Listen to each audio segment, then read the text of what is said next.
Let's welcome back to the show from Senate Small Business, GOP Ohio Senator John Husted. Senator, always a pleasure to see you again.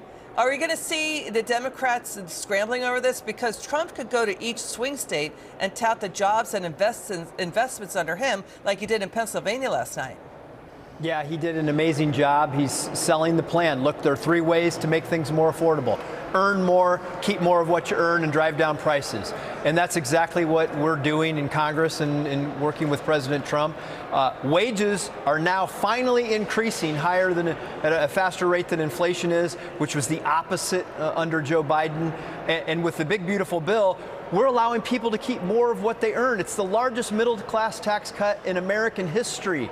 No tax on tips, no tax on overtimes, cutting taxes on Social Security, $2,200 tax credit for working families. People are going to keep more of what they earn, and now gas prices down versus what they were in Biden. The price of many groceries down from what they were versus Joe Biden. We're moving America in the right direction. Yeah, the Fed cut rates today to a range of 3.5% to 3.75%.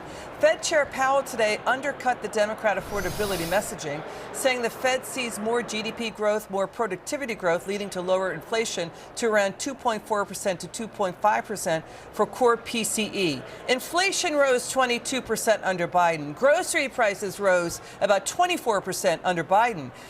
Democrat finger-pointing rose by 50%. So what exactly is a Democrat plan on affordability? The big, beautiful bill, as you point out, no taxes on overtime, no taxes on tips, a bunch of other things.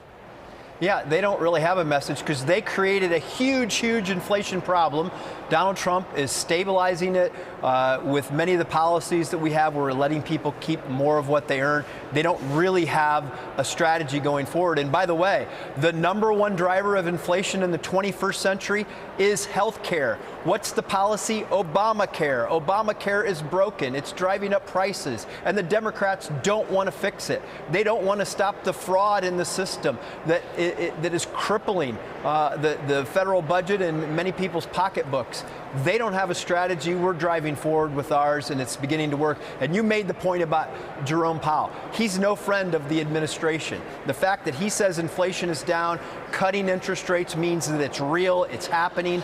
Yeah. And what that means is lower interest rates for people that buy cars, homes, and the other things that affect their lives. It's moving in the right direction. We got a report. Republican policies are working. We got news coming in. Trump's approval rating ticked up a few points in the latest Reuters Ipsos poll at 41% now. But are the polls today picking up the Biden economy or the Trump economy? Because economists agree economic policy has a lag effect.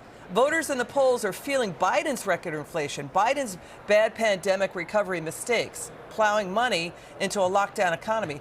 Fed rate hikes to counter Biden's hyperinflation, supply chain shocks, where he mismanaged that. Interest rate changes take up to 18 months to fully flow through the economy. So do you feel like the polls are not grabbing properly what voters are really feeling about whose economy?